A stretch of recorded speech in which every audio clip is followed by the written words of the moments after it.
तो मैं हूँ वंदना भारती और आप देख रहे हैं कमोडिटी इनसाइट। सबसे पहले तो अपने देश को ही बधाई हो जहाँ पे कि ऑयल टैंकर्स आया है। तो फॉर द टाइम बिंग एक यहाँ पे बड़ी राहत वाली बात है, लेकिन पोर्टफोलियो के लिए राहत वाली बात नहीं है, क्योंकि ये वो सिचुएशंस है जब आपको फ्रिक्वेंट जर्नी की रिक्वायरमेंट है और यहाँ पे जो ट्रेंड्स हैं वो मतलब क्लियर नहीं है और हर दिन की मूवमेंट यहाँ पे बदल रही है। तो कुछ नए टूल्स को यहाँ पे हम आज देखेंगे और उसके जरिए जानेंगे कि गोल्ड सिल्वर और क्रूड का यहाँ पे क्या इम्पैक्ट दिख रहा है। और आज हम हेल्प लेंगे रेशियो का, क्योंकि ऑप्शन चेन हम देख चुके हैं, टेक्निकल यहाँ पे हम देख चुके हैं, वॉल्यूम ओआई जो है वो कॉमिक्स में यहाँ पे कम हो रहा है और उसके जरिए मतलब जो क्लैरिटी है वो बहुत ज्यादा नहीं आ रही है। अब यहाँ पे बहुत ज्यादा सवाल आ रहे हैं कि गोल्ड में गिरावट क्यों आ रही है ऐसे वॉर वाले माहौल में। एक क्रूड जो है आपको हाई बीटा ट्रेड बना हुआ है, और जब हाई बीटा ट्रेड है तो यहाँ पे मनी जो है वो गोल्ड से निकल के शिफ्ट हो रही है। अब यहाँ पे क्रूड ऑयल में ऑलरेडी यहाँ पे होता हुआ दिखाई दिया है, लेकिन अब डॉलर इंडेक्स में भी हम लोगों ने एक बहुत बड़ी बढ़त आते हुए देखा है। और इसका बहुत बड़ा कारण है क्योंकि इस वॉर के सिचुएशंस में हम एक चीज भूल रहे हैं कि 18 मार्च को यहाँ पे आने वाले हफ्ते में फिर से यहाँ पे फेड की मीटिंग, और जिस तरीके का समीकरण बन रहा है, इन्फ्लेशन जैसे हाई है, वॉर सिचुएशंस है, ऐसे में यहाँ पे इंटरेस्ट रेट का कम होना पहले भी मतलब यहाँ पे लाइकली नहीं था। लेकिन अब ये दूर की बात लग रही है कि इंटरेस्ट रेट कट होगा, और शायद ट्रम्प का ये वाला जो सपना है कि वो आएंगे और इसे वो 1% तक ले जाएंगे, वो अभी थोड़ा दूर का मुझे लग रहा है। तो चलिए आज समय नहीं वो करते हुए बात करेंगे यहाँ पे रेशियो की, और उसके जरिए जानेंगे कि किस तरीके की जो मूवमेंट है अब यहाँ पे आपको देखने को मिल सकती है। सबसे पहले तो यहाँ पे हम गोल्ड सिल्वर रेशियो को ही देखेंगे। गोल्ड सिल्वर रेशियो आपको क्लियरली दिखा रहा है कि अब ये एक हायर जोन में जा सकता है, और हायर जोन में ये कहाँ पे जा सकता है। पहले की तरह हम यहाँ पे फिर से एक बारी हम एक लाइन ड्रॉ करेंगे ताकि हम इसको जब हम रिवीजन करें तो हमें पता हो कि हमने यहाँ पे बात क्या करी थी। मुझे पहला और दूसरा लग रहा है कि एक तो ये यहाँ पे आना चाहिए, 63 के करीब आना चाहिए, और यहाँ से भी ज्यादा अगर मान लीजिए कि वॉर बढ़ेगा तो सिचुएशन क्या बनेगा। वॉर जब बढ़ेगा तो सिल्वर की यहाँ पे डिमांड कम होगी, क्योंकि जो प्रोडक्शन है वो काफी हद तक कम हो रहा है। कहाँ कहाँ कम हो रहा है? जहां जहां क्रूड ऑयल की जरूरत है वहां वहां प्रोडक्शन को कम किया जा रहा है। और ये आपको मार्च के डेटा में दिखेगा, क्योंकि चाइना ने भी अब रिफाइंड प्रोडक्ट्स को एक्सपोर्ट करने से मना किया है, रिस्ट्रिक्ट करा है एक्चुअली। और इंडिया का भी रिस्ट्रिक्शंस बढ़ेगा, क्योंकि अब वो यहाँ पे रिफाइंड प्रोडक्ट्स को नहीं करेंगे एक्सपोर्ट। दूसरा है कि क्रूड की कमी महसूस की जा रही है, तो थोड़ा सा प्रोडक्शन पे यहाँ पे इम्पैक्ट आएगा। तो इंडस्ट्रियल मेटल्स चाहे वो कॉपर हो, सिल्वर हो, ये डिमांड आपको थोड़ी सी कम होती हुई फॉर द टाइमिंग दिखेगी। इसका इम्पैक्ट है कि गोल्ड आपको यहाँ पे हल्का तेज दिखेगा एज कंपेयर टू सिल्वर। तो आज का डेटा क्या कह रहा है? आज का डेटा सेम बोल रहा है, गोल्ड 0.64% डाउन है, जबकि सिल्वर आपको यहाँ पे 3% के करीब का जो मतलब डाउन साइड है वो दिखा रहा है। अच्छा, हमारे बाजार की बात करेंगे, 0.15% यहाँ पे डाउन है गोल्ड, जबकि यहाँ पे हमारे बाजार में सिल्वर कितना डाउन है? 0.17%। यानी कि अभी थोड़े दिन शॉर्ट टर्म की बात आप सिर्फ करिए, जब तक कि ये पॉजिटिव न्यूज नहीं आती है कि वॉर डीएस्केलेट होता है, तब तक गोल्ड का अपर हैंड रहेगा सिल्वर पे। ये चीज, एक चीज यहाँ पे हम लोगों ने देखी। आज हम नया एक रेशियो देखेंगे जो कि नया है, नहीं मैंने आपसे नहीं डिस्कस कराया है, इसे हम नया नहीं बोल सकते, लेकिन आज यहाँ पे जरूरत पड़ी है इस रेशियो को डिस्कस करने की। ये है हमारा गोल्ड ऑयल रेशियो। इसमें हम कॉमिक्स के गोल्ड को लिए हैं और डायमिक्स के ऑयल को डिवाइड करा है, और उससे ये रेशियो निकल के आता है सीधा सीधा। अगर आप देखिएगा तो मीन्स कि ये आपको क्या हो गया, 5000 डिवाइडेड बाई आपको ये हो गया ऑयल, ये वाला रेशियो हो गया।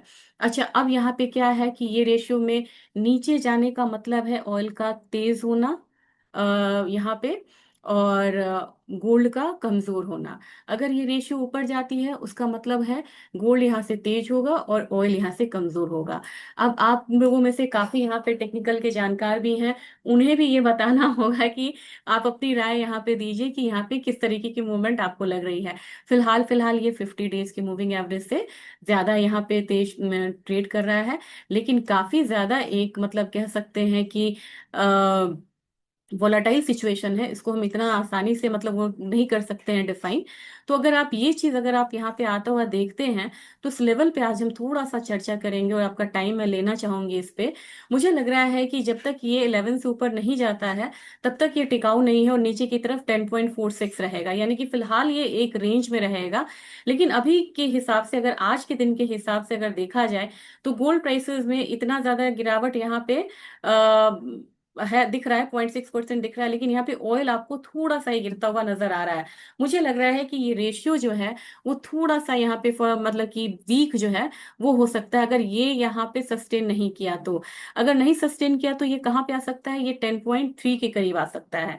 इसका मतलब है कि आने वाले समय में ऑयल जो है वो यहाँ पे मजबूत होगा और गोल्ड यहाँ पे गिर सकता है। दूसरा कंडीशन आपको यहाँ पे बनेगा, क्योंकि आज वीकली क्लोजिंग है इसलिए मैं दोनों साइड बताऊंगी, आप ये नहीं बोलेगा कि आप दोनों साइड बता रहे हैं, मैं दोनों साइड बताऊंगी।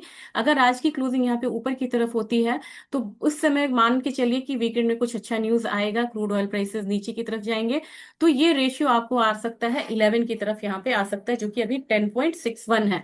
11 तक आना बड़ी बात है। वैसे केस में क्या होगा कि हो सकता है कि अगला हफ्ता गोल्ड यहाँ पे आउट परफॉर्म करता हुआ नजर आए क्रूड, और क्रूड में हल्का सा जो डिप है वो देखने को मिले। फिलहाल सिचुएशंस ऐसी नहीं बता रही हैं कि क्रूड में बहुत ज्यादा डिप आएगा, लेकिन हाँ कुछ सिचुएशंस यहाँ पे क्रूड में डिप का है। इसमें सबसे बड़ा रीजन ये है कि रशिया को अलाउ करना, मतलब उनके बैन को यहाँ पे थोड़ा सा कम करना, वो रशिया अब यहाँ पे भेज रहा है तेल, कुछ तेल यहाँ पे मतलब कि आया है।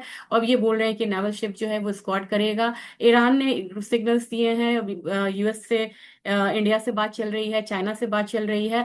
तो यहाँ पे अगर डिप्लोमेटिक बात पॉजिटिव हो जाती है और ईरान स्ट्रेट ऑफ हॉर्मुज से यहाँ पे अगर अलाउ करता है इंडियन शिप्स या चाइना के शिप्स को जाने के लिए, मतलब यहाँ पे, और वो सक्सेसफुली यहाँ पे किसी को भी मतलब वो नहीं किया, मना नहीं किया, लेकिन अटैक का एक डर होता है, तो अगर वो यहाँ से अगर मतलब मान जाते हैं इस वीकेंड में, तब आपको क्रूड ऑयल प्राइसेस गिरेगा और ये रेशियो जो है ऊपर की तरफ जाएगा। और कहाँ तक जाएगा, अगेन इसमें भी मैं एक लाइन ड्रॉ करना चाहूंगी, ये आपको जा सकता है इस वाले लेवल पे, 11 पे जा सकता है, यानी कि उस केस में गोल्ड बढ़ेगा और क्रूड जो है वो डाउन साइड जाएगा। तो फिलहाल अगर पॉजिटिव न्यूज आती है तो ये रेशियो ऊपर की तरफ जाएगा और अगला हफ्ता गोल्ड के लिए पॉजिटिव हो सकता है, जो कि अभी बिल्कुल ही रेंज में है। चलिए अब यहाँ पे हम बात करेंगे, सीधा सीधा हम आते हैं अपने मार्केट की बात करेंगे। अब यहाँ पे गोल्ड आज थोड़ा सा दबाव में है और ये दबाव कंटिन्यू रह सकता है कितने तक, 1,58,600 तक। आज जीडीपी का डेटा है शाम में, अगर शाम के सत्र में अगर जीडीपी का डेटा यहाँ पे बढ़िया निकल के आता है, 1.4 मतलब कि यहाँ पे है, और ये 1.4 जो है यूएस का जीडीपी का डेटा, ये 1.4 है। ये अगर मतलब यहाँ पे आता है, देखिए 4.4 था, अब यहाँ 1.4 की एक्सपेक्टेशन है। अगर ये सिमिलर आ गया, अनचेंज्ड आ गया, तब तो मतलब ठीक है। अगर यहाँ पे ये डेटा कुछ इंप्रूव होके आ गया तो गोल्ड पे जो अभी प्रेशर आप देख रहे हैं वो प्रेशर यहाँ पे बढ़ता हुआ नजर आएगा। साथ में है कि कुछ यहाँ पे और भी डेटा है जिसका इम्पैक्ट आएगा। एक प्रेशर कौन बढ़ा सकता है, ड्यूरेबल गुड्स, जो कि 6 बजे है, ये 1.1% आने की उम्मीद है, माइनस में था ये। अगर ये दोनों डेटा बढ़िया आ जाता है तो गोल्ड पे प्रेशर बनता हुआ दिखेगा, और वो तब यहाँ पे 1,58,600 से लेके 1,58,000 तक आ सकता है, जिसका हम वेट कर रहे थे कि नीचे में 1,58,000, ऊपर में 164। ये पहले से ही मैंने ड्रॉ किया हुआ है, वही इसको डिफाइन करेगा कि अगला ट्रेंड क्या होगा। तो मेरे ख्याल से फिलहाल टूटना नहीं चाहिए। सिल्वर की बात करेंगे, सिल्वर में मुझे लग रहा है कि ये वाला रेंज जो है 2,58,000, वही आप मान के चलिए, वहां तक की गिरावट जो है फिलहाल आ सकती है, एक दबाव दिख रहा है और इससे हम इनकार नहीं कर सकते हैं। आज जो है क्रूड बिल्कुल रेंज में है, तो आज क्रूड में ट्रेंड की बात आप मत करिए, मुझे लग रहा है कि अपना बढ़ा हुआ है और ये 9200 9400 तक जाके क्रूड में एक मतलब रुकावट आ सकती है। अगर एनजी की बात की जाए तो मुझे लग रहा है कि एनजी में एक बढ़त जो है वो यहाँ पे दिख रहा है। मेरे ख्याल से आपको एनजी एक बेटर ऑप्शन है एज कम्पेयर टू क्रूड, क्योंकि वहां पे क्लैरिटी नहीं है।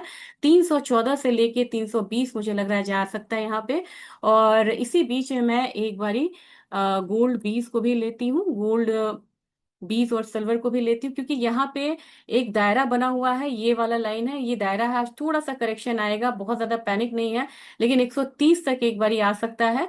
जबकि अगर आप सिल्वर 20 की बात करेंगे तो एक दबाव यहाँ पे भी देखने को मिलेगा, और सिल्वर 20 में भी मुझे लग रहा है कि प्राइसेस 50 डेज से मुंह नीचे की तरफ सस्टेन कर रहा है, तो ये 236 तक मुझे लग रहा है कि नीचे की तरफ एक बारी आ सकता है और वहां से एक फिर रिवर्सल लेता हुआ नजर आएगा।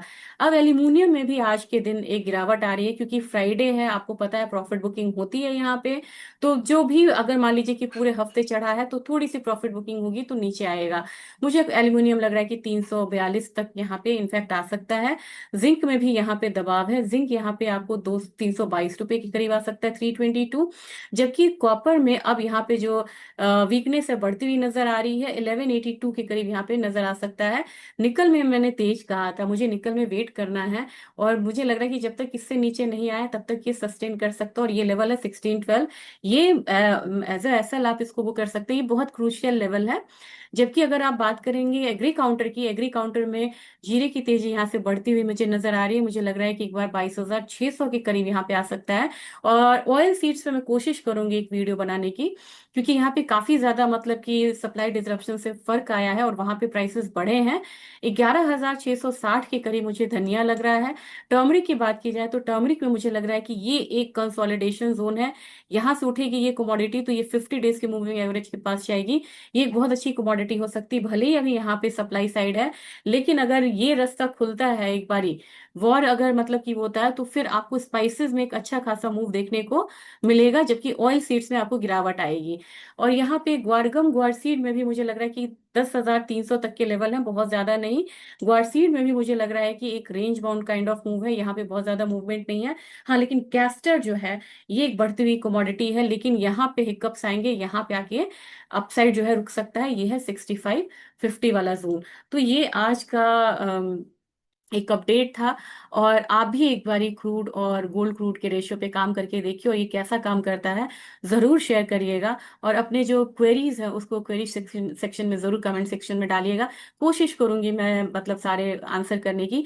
और आज का वेबिनार का लिंक मैं डाल रही हूँ, तो वेबिनार में 4 बजे जरूर जुड़िएगा। Thank you.